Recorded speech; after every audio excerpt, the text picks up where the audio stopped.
ಫಟಾಫಟ್ 50ಗೆ ಸ್ವಾಗತ. ನಾನು ಮಧುಶ್ರೀ. ನಾನು ಮಧು ನಾಗರಾಜ್. ಈ ಕ್ಷಣದ 50 ಸುದ್ದಿಗಳನ್ನ ಫಟಾಫಟ್ ಅಂತ ನೋಡ್ಕೊಂಡು ಬರೋಣ.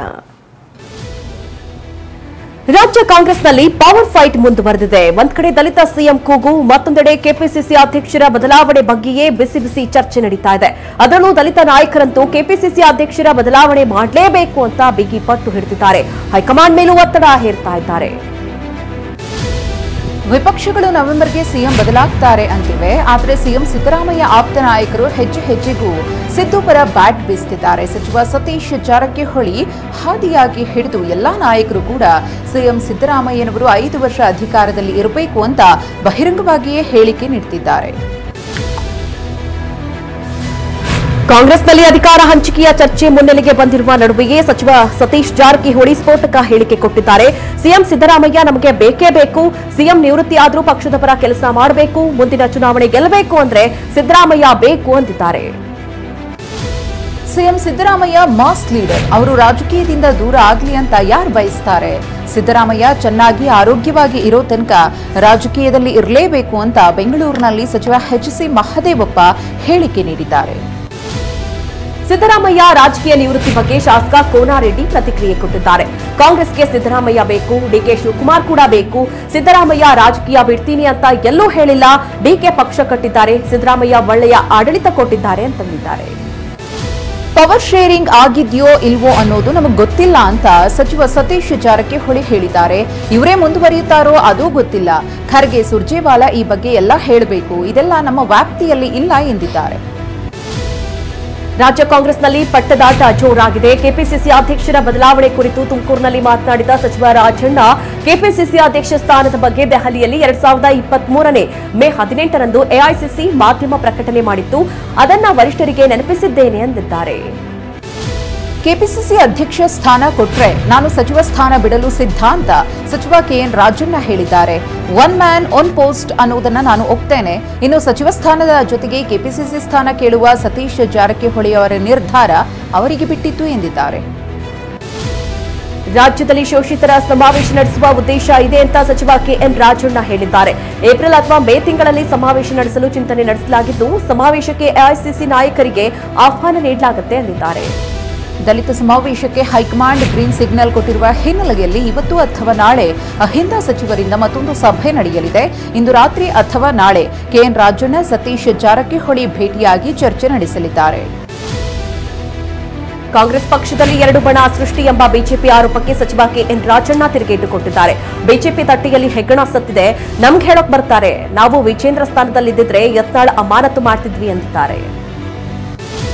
ನಾನಿನ್ನು 4-5 ವರ್ಷ ಬದುಕಿರ್ತೀನಿ, ನನ್ನ ಕೊನೆಯ ಉಸಿರಿರೋವರೆಗೂ ಹೋರಾಟ ಮಾಡ್ತೀನಿ ಅಂತ ದೇವೇಗೌಡರು ಹೇಳಿಕೆ ನೀಡಿದ್ದಾರೆ. ಬೆಂಗಳೂರಿನಲ್ಲಿ ಮಾತನಾಡಿದ ದೇವೇಗೌಡರು, ಗೋದಾವರಿ, ಕೃಷ್ಣಾ, ಕಾವೇರಿ ನದಿಗಳ ಜೋಡಣೆಗೆ ಮನವಿ ಮಾಡ್ತೀನಿ.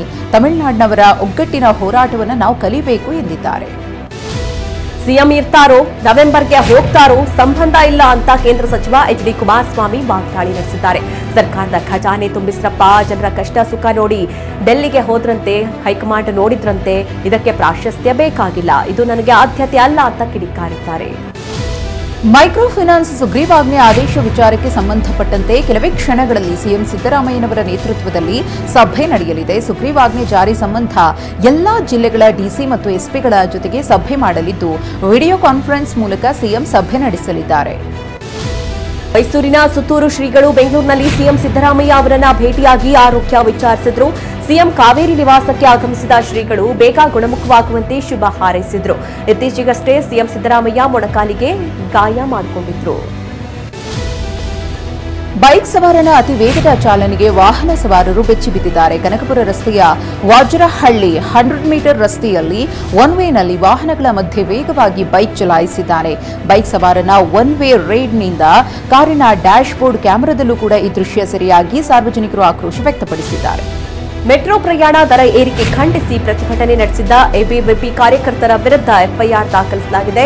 ನಿನ್ನೆ ಮೆಜೆಸ್ಟಿಕ್ ಮೆಟ್ರೋ ನಿಲ್ದಾಣದ ಬಳಿ ಅನುಮತಿ ಪಡೆಯದೆ ಪ್ರತಿಭಟನೆ ನಡೆಸಿದ್ರಿಂದ ಕಾಟನ್ಪೇಟೆ ಠಾಣಾ ಪೊಲೀಸರು 16 ಜನರ ವಿರುದ್ಧ ಎಫ್ಐಆರ್ ದಾಖಲಿಸಿಕೊಂಡಿದ್ದಾರೆ. ನಮ್ಮ ಮೆಟ್ರೋ ದುಪ್ಪಟ್ಟು ದರ ಏರಿಕೆ ಬಳಿಕ ಪ್ರಯಾಣಿಕರು ಮೆಟ್ರೋದಿಂದ ಸ್ವಲ್ಪ ದೂರವೇ ಉಳಿದಿದ್ದಾರೆ. ಕಳೆದ ಸೋಮವಾರ 8,28,000 ಮಂದಿ ಮೆಟ್ರೋದಲ್ಲಿ ಪ್ರಯಾಣ ಬೆಳೆಸಿದ್ರು. ಗುರುವಾರ 7,51,000 ಮಂದಿ ಮೆಟ್ರೋ ಪ್ರಯಾಣ ಮಾಡಿದ್ದಾರೆ ಮಾತ್ರ. ಮೆಟ್ರೋ ಪ್ರಯಾಣ ದರ ಏರಿಕೆಯಿಂದಾಗಿ ಬೆಂಗಳೂರಿನಲ್ಲಿ ಟ್ರಾಫಿಕ್ ಕೂಡ ಹೆಚ್ಚಳವಾಗಿದೆ. ಜನ ಮೆಟ್ರೋ ಬಿಟ್ಟು ಸ್ವಂತ ವಾಹನ ಹಾಗೂ ಆಟೋ ಬಳಸಲು ಮುಂದಾಗಿದ್ದಾರೆ. ಆಟೋ ದರ ಕೂಡ ಮೆಟ್ರೋ ದರಕ್ಕಿಂತ ಕಡಿಮೆ ಇದೆ ಅಂತ ಪ್ರಯಾಣಿಕರು ಹೇಳಿದ್ದಾರೆ. ಮೆಟ್ರೋ ಪ್ರಯಾಣ ದರ ಏರಿಕೆಗೆ ರಾಜ್ಯ ಸರ್ಕಾರವೇ ಕಾರಣ ಅಂತ ಕೇಂದ್ರ ರೈಲ್ವೆ ಸಚಿವ ಅಶ್ವಿನಿ ವೈಷ್ಣವ್ ತಿಳಿಸಿದ್ದಾರೆ. ನಮ್ಮ ಮೆಟ್ರೋ ಜವಾಬ್ದಾರಿ ರಾಜ್ಯ ಸರ್ಕಾರದ್ದು, ಮೆಟ್ರೋ ಟಿಕೆಟ್ ದರ ಏರಿಕೆಗೆ ರಾಜ್ಯ ಸರ್ಕಾರವೇ ಹೊಣೆ ಎಂದಿದ್ದಾರೆ. ಉಪಸಭಾಪತಿ ರುದ್ರಪ್ಪ ಲಮಾಣಿ ಕಬಡ್ಡಿ ಆಡಲು ಹೋಗಿ ಕಾಲು ಜಾರಿ ಬಿದ್ದಿದ್ದಾರೆ. ದಾವಣಗೆರೆಯ ಸೂರಗೊಂಡನಕೊಪ್ಪದಲ್ಲಿ ಸೇವಾಲಾಲ್ ಜಯಂತ್ಯೋತ್ಸವ ಸಂದರ್ಭದಲ್ಲಿ ಈ ಘಟನೆ ನಡೆದಿದೆ. ದಿವಂಗತ ಸಿಎಂ ಜಯಲಲಿತಾ ಅವರಿಂದ ಜಪ್ತಿಯಾದ ಆಸ್ತಿಯನ್ನು ತಮಿಳುನಾಡು ಸರ್ಕಾರಕ್ಕೆ ಹಸ್ತಾಂತರ ಮಾಡಲಾಗಿದೆ. 1,526 ಎಕರೆ ಜಮೀನು, 1.2 ಕೆಜಿ ತೂಕದ ಚಿನ್ನದ ಡಾಬು, 1.5 ಕೆಜಿ ತೂಕದ ಕತ್ತಿ, 27 ಕೆಜಿ ಚಿನ್ನ ಮತ್ತು ಡೈಮಂಡ್ ಆಭರಣಗಳನ್ನು ಹೈಕೋರ್ಟ್ ಆದೇಶದ ಹಿನ್ನೆಲೆಯಲ್ಲಿ ವಾಪಸ್ ಕೊಡಲಾಗಿದೆ. ಜಯಲಲಿತಾಗೆ ಸೇರಿದ 7,040 ಗ್ರಾಂ ತೂಕದ 468 ಬಗೆಯ ಚಿನ್ನ, ವಜ್ರಖಚಿತ ಆಭರಣಗಳನ್ನು ತಮಿಳುನಾಡು ಸರ್ಕಾರಕ್ಕೆ ಹಸ್ತಾಂತರ ಮಾಡಲಾಗಿದೆ. ಅಲ್ಲದೆ 700 ಕೆಜಿ ತೂಕದ ಬೆಳ್ಳಿ ಆಭರಣಗಳು, 740 ದುಬಾರಿ ಚಪ್ಪಲಿಗಳು, 11,344 ರೇಷ್ಮೆ ಸೀರೆಗಳು ಸೇರಿದಂತೆ ಹಲವು ವಸ್ತುಗಳು ತಮಿಳುನಾಡು ಸರ್ಕಾರಕ್ಕೆ ಕೊಡಲಾಗಿದೆ. ಮೋಸ್ಟ್ ವಾಂಟೆಡ್ ಕಿಡ್ನಾಪರ್ ಬಾಂಬೆ ಸಲೀಂನನ್ನ ಪೊಲೀಸರು ಬಂಧಿಸಿದ್ದಾರೆ. ಸಲೀಂ ಅಂಡ್ ಗ್ಯಾಂಗ್ ಅನ್ನ ಚಿಕ್ಕಬಳ್ಳಾಪುರ ಜಿಲ್ಲೆ ಬಾಗೇಪಲ್ಲಿ ಪೊಲೀಸರು ಅರೆಸ್ಟ್ ಮಾಡಿದ್ದಾರೆ. ಬಾಂಬೆ ಸಲೀಂ, ಅನಿಲ್, ಚೇತನ್, ನಾಗೇಶ್, ಬಾಗೇಪಲ್ಲಿ ಚೇತನ್, ಬಾಬುರೆಡ್ಡಿ, ವಾಸಿಂ ಅಸ್ಲಾಂ ಖಾಕಿ ಖೆಡ್ಡಾಗೆ ಬಿದ್ದಿದ್ದಾರೆ. ಬೆಂಗಳೂರಿನ ನಾಗವರ ಸಿಗ್ನಲ್ ಬಳಿ ಓಡಾಡುವ ಪಾದಾಚಾರಿಗಳು ಒಂದು ಕ್ಷಣ ಯಾಮಾರಿದ್ರು. ದ್ವಿಚಕ್ರ ವಾಹನ ಸವಾರರ ವೇಗಕ್ಕೆ ಬಲಿಯಾಗುವುದು ಗ್ಯಾರಂಟಿ. ಟ್ರಾಫಿಕ್ ನಿಯಮಗಳನ್ನು ಗಾಳಿಗೆ ತೂರಿ ಫುಟ್ಪಾತ್ ಮೇಲೆ ಸವಾರಿ ಮಾಡುತ್ತಿದ್ದಾರೆ. ಇದರಿಂದ ಪಾದಾಚಾರಿಗಳ ಜೀವಕ್ಕೆ ಭದ್ರತೆಯೇ ಇಲ್ಲದಂತಾಗಿದೆ. ಗಡಿನಾಡು ಚಾಮರಾಜನಗರದಲ್ಲೊಂದು ಲವ್ ಸೆಕ್ಸ್ ದೋಖಾ ನಡೆದಿದೆ. ಪ್ರಿಯತಮೆ ಜಾನ್ ಪ್ರಿಸಿಲ್ಲಾ ಜೊತೆ ಲೈಂಗಿಕ ಸಂಪರ್ಕ ಬೆಳೆಸಿದ್ದ ಪ್ರಿಯತಮ ಕ್ಲಿಂಟನ್ 3 ಬಾರಿ ಅಬಾರ್ಷನ್ ಮಾಡಿಸಿದ್ದ. ಅಲ್ಲದೆ ಮದುವೆಯಾಗುವುದಾಗಿ ನಂಬಿಸಿದ್ದ. ಅಪ್ರಾಪ್ತ ಬಾಲಕಿಯನ್ನ ಅಪಹರಿಸಿ ಅತ್ಯಾಚಾರವೆಸಗಿದ್ದ ಕೋಲಾರದ ಮುಳಬಾಗಿಲು ತಾಲೂಕಿನ ಮಾರುತಿನಗರದ ಆರೋಪಿ ಗಂಗಾಧರ್ಗೆ ನ್ಯಾಯಾಲಯ ಜೈಲು ಶಿಕ್ಷೆ ವಿಧಿಸಿದೆ. ಪೋಕ್ಸೋ ವಿಶೇಷ ನ್ಯಾಯಾಲಯ 20 ವರ್ಷ ಜೈಲು ಮತ್ತು 45,000 ರೂಪಾಯಿ ದಂಡ ವಿಧಿಸಿದೆ. ಮಂಡ್ಯದ ಮದ್ದೂರಿನಲ್ಲಿ ಮನೆಯ ಮೇಲೆ ಗಾಂಜಾ ಗಿಡ ಬೆಳೆಸಿದ್ದ ಐನಾತಿಗಳನ್ನ ಪೊಲೀಸರು ಬಂಧಿಸಿದ್ದಾರೆ. ಕರಿಯಪ್ಪ ಎಂಬಾತನನ್ನ ಪೊಲೀಸರು ಅರೆಸ್ಟ್ ಮಾಡಿದ್ದಾರೆ. ಬಂಧಿತನಿಂದ 4 ಕೆಜಿ 644 ಗ್ರಾಂ ಗಾಂಜಾ ಗಿಡಗಳನ್ನು ವಶಕ್ಕೆ ಪಡೆಯಲಾಗಿದೆ.